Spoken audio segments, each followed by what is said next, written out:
partager avec vous l'histoire de ma conversion. Et c'est vrai que c'est toujours émouvant de raconter comment Dieu nous a tirés à lui. En fait, je suis née dans une famille catholique, comme beaucoup d'entre vous aussi. J'ai grandi en partie en Allemagne. Et je dois vous dire que c'est en Allemagne que j'ai commencé à, on peut dire, à louer Dieu à ma façon. En regardant les paysages, j'étais en forêt noire dans un village, environné des beaux sapins, environné des petites montagnes du pays de la Souabe, je ne sais pas comment on dit en français, c'est Schwabenland. Et donc c'est là que je me suis dit, mais Dieu existe vraiment. Mais voilà que Dieu n'était pas encore vraiment dans mon cœur. Mais j'avais une conscience que Dieu existait, que c'était lui qui avait créé toutes ces belles choses qui m'entouraient. Alors la partie un peu négative, on peut dire, c'est que dans les écoles en Allemagne, il n'y a pas de laïcité comme en France. Les écoles sont soit protestantes, soit catholiques. Le village étant en majorité catholique, c'est le prêtre du village qui venait faire le catéchisme. Et le prêtre du village était très sévère. Alors je ne sais pas s'il y a des enfants ici pour écouter cela, mais moi j'ai été battue avec un bâton en bois, en bambou. Nous devions aller 3 fois par semaine à l'église, le mardi, le vendredi et le dimanche. Et la semaine, c'était à 7 h du matin, quand il faisait moins 30, quelquefois dehors, nous devions aller à la messe. Et si nous n'allions pas, nous étions battus. Et c'est là que j'ai dit un jour à ma mère, mais je ne comprends pas, le prêtre nous bat, est-ce que c'est normal? Et ma mère, qui avait été élevée chez les sœurs, m'a dit, mais non, ce n'est pas écrit dans la Bible. Ma mère, visiblement, avait lu une partie de la Bible. Non, ce n'est pas écrit dans la Bible, il faut aller 3 fois par semaine à l'église. Le dimanche, oui, c'est un jour à part. Les 2 autres jours, ce n'est pas mentionné. Et ensuite, elle rajoute, et Jésus aimait les enfants. Il ne les a jamais battus.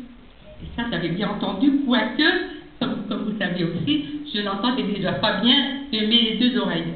Voilà, mais ça, j'avais bien entendu. Donc, quand ça a été mon tour de prendre le coup de bâton, j'en ai profité et j'ai dit au prêtre qui était devant moi, mais il n'est pas écrit dans la Bible qu'il faut aller 3 fois par semaine à l'église. Et là, il m'a battu encore. Et ensuite, je rajoute, et Jésus aimait les enfants, il ne les a jamais battus. Il m'a encore tapé. Et dans mon cœur, ce jour-là, c'est comme s'il y avait une lumière. Je me suis dit, bon, c'était peut-être pas très charitable de ma part, mais je me suis dit, mon pauvre, tu n'es qu'un humain pour moi. Dieu seul est parfait. Et j'ai mis ma confiance. Ensuite, j'ai été hospitalisée 2 mois à Tübingen, une ville pas très loin de Stuttgart. Et là, ma famille n'avait pas le droit de venir me voir. Et j'étais très malheureuse. Je pleurais tous les soirs, surtout que j'avais une sœur jumelle que j'ai perdue entre-temps d'un cancer. Et donc, je pleurais tous les soirs. Et là, j'avais un petit livre qui s'appelait Comme soyez-vous. C'était mon petit livre de prière, qui veut dire donc viens à Jésus. Et tous les soirs, je lisais donc Comme soyez-vous. Et pour moi, ça a toujours été Jésus. Voilà. Ensuite, donc, nous sommes revenus en France. Et là, le catéchisme ne me plaisait vraiment plus. Mais alors, plus du tout, non pas qu'il ne me plaisait en Allemagne, mais en Allemagne, j'ai fait ma communion. Et je dois vous dire que le jour de ma communion a été un jour magnifique. Magnifique. C'était un jour de Pâques. Je me souviens, il y avait les rayons du soleil qui entraient dans l'église. Il y avait les grandes orgues. Et on a chanté au gros Gott der Lob ist dich, grand Dieu, nous te louons. Et ça me parlait. Et là, quand nous sommes entrés, les filles d'abord tout tremblantes, les garçons, c'était comme si je faisais déjà un pas dans le ciel. C'était magnifique. Mais bon, peu à peu, en grandissant, non pas que j'ai totalement oublié Dieu, mais surtout en revenant en France, c'était une autre mentalité, on était moins traditionnels. Et j'ai mis un peu Dieu de côté, quoique avec ma famille, j'étais obligée quand même d'aller à l'église tous les dimanches jusqu'à l'âge de 21 ans. C'est un petit détail. Bon, ensuite, j'ai fait des études de psychologie. Et là aussi, Dieu était loin dans ma vie, pas vraiment dans mon cœur, mais loin dans ma vie. J'avais une vie étudiante de libre, comme certains à l'époque, surtout que c'était l'époque post-68 art. Voilà. Et donc, j'étais loin de Dieu. Arrivé donc à la fin de mon cursus de psychologie, j'ai senti un vide de plus en plus profond dans mon cœur. Et je me disais, mais il y a quelque chose d'essentiel qui me manque. À l'époque, j'étais en psychanalyse. parce que pour les futurs psychologues, c'est demandé, nous avons besoin de supervision. Et donc c'est là que j'ai rêvé, que je faisais ma communion. C'était tout en blanc. Et en me réveillant, j'avais envie de pleurer. Je me suis dit, mais il me manque vraiment quelque chose à ma vie. Mais qu'est-ce que j'ai fait de Dieu? Mais qu'est-ce que j'ai fait de Dieu? Pourquoi je me suis éloignée comme ça de Dieu? Et j'ai eu de plus en plus faim et soif de la présence de Dieu.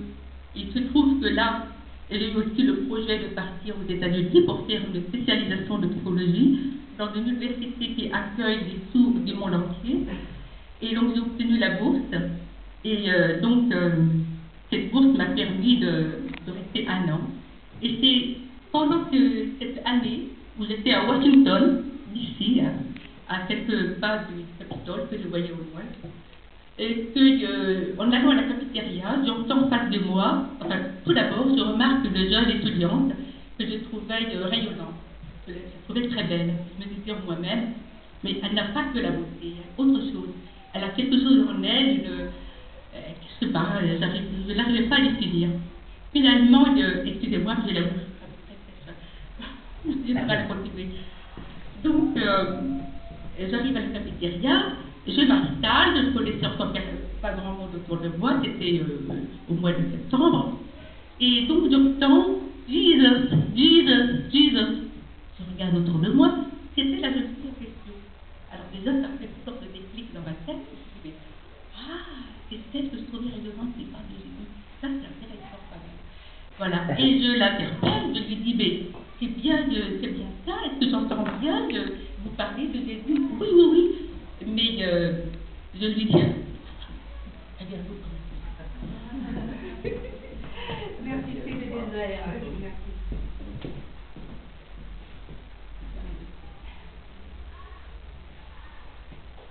Voilà. Et donc, elle me dit, mais oui, je parle de Jésus. Je dis, pourquoi vous parlez de Jésus comme ça? Parce qu'il m'a sauvé. Sauvé? Sauvé de quoi? C'est la première fois que j'entendais quelqu'un parler de sauver. Je dis, oui, c'est vrai que j'ai toujours entendu dire que Jésus était le sauveur du monde, mais d'ailleurs, je me disais en moi-même, sauveur du monde, mais sauvé de quoi? Parce qu'il y a toujours des guerres, il y a toujours des crimes, il y a toujours des choses horribles qui se passent dans ce monde. Mais bon, et je n'avais pas compris ce que m'a expliqué donc Lee, qui s'appelait Lee, cette américaine, et qui est devenue interprète en langue des signes, d'ailleurs, elle était dans cette université pour cette raison. Et donc, elle a commencé, enfin disons qu'après avoir dîné ensemble, je l'ai invitée dans ma chambre parce que je lui ai dit, écoute, c'est hyper intéressant ce que tu racontes là, parce que moi je suis en train de chercher Dieu, figure-toi.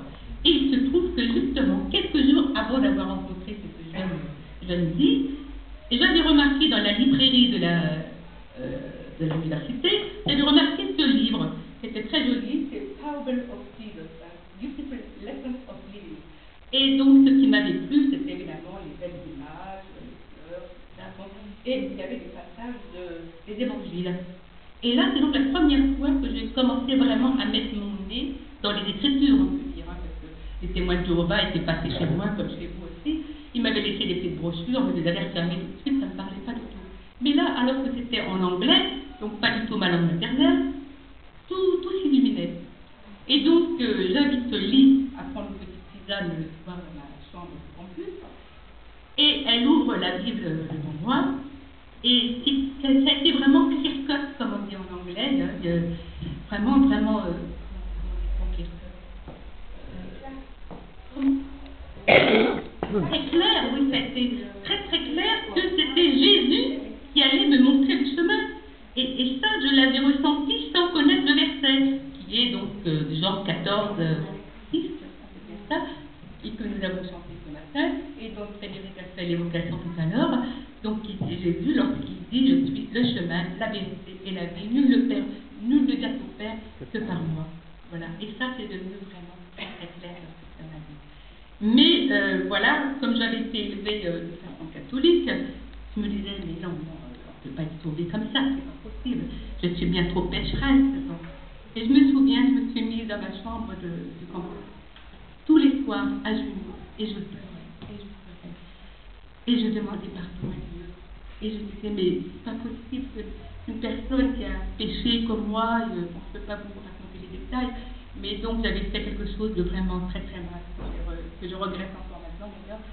Et donc je me disais non, c'est pas possible que Dieu pardonne cela. Et Lise, que je voyais tous les jours, m'encourageait, me disait mais si tu es prête, n'attends pas d'être parfaite. Le salut c'est ça, c'est par la grâce. Cette grâce, j'avais vraiment du mal à la saisir. Donc j'ai lutté 2 mois jusqu'au mois de décembre, 1er décembre 1981, où en fait il m'a fallu partir en Floride voir un ami américain avec lequel j'ai rompu, parce que j'ai compris que c'était pas ça, que voilà, que ça n'aboutirait pas au mariage, notre relation, et j'ai voulu être claire avec lui. Et c'est à mon retour que je rencontre Lee, et là j'ai dit Lee, je suis prête. Voilà, alors il m'a invité dans sa chambre cette fois, et nous nous sommes agenouillés, nous avons prié, et là j'ai accepté. Ça a vraiment, vraiment changé beaucoup de choses dans ma vie. Même si, comme pour il y a des épreuves, il y a des choses que je ne comprends pas. À mon retour, j'ai perdu ma mère, 4 ans après ma soeur jumelle, une collègue qui s'est suicidée, donc c'était très difficile. Mais ensuite, moi, j'ai eu quelque chose qui m'a vraiment encouragée dans ma vie. Dieu m'a appelée en Turquie. Et c'est là que j'ai eu aussi ce beau verset qui dit écoute ma fille et prête l'oreille, quitte ton peuple et la maison de ton père. Et j'ai compris que Dieu m'envoyait en Turquie. J'ai profité d'une possibilité de demande d'année sabbatique. Je suis partie là-bas. Ça a été difficile, très difficile, je dois dire, et Dieu m'a gardée. Et je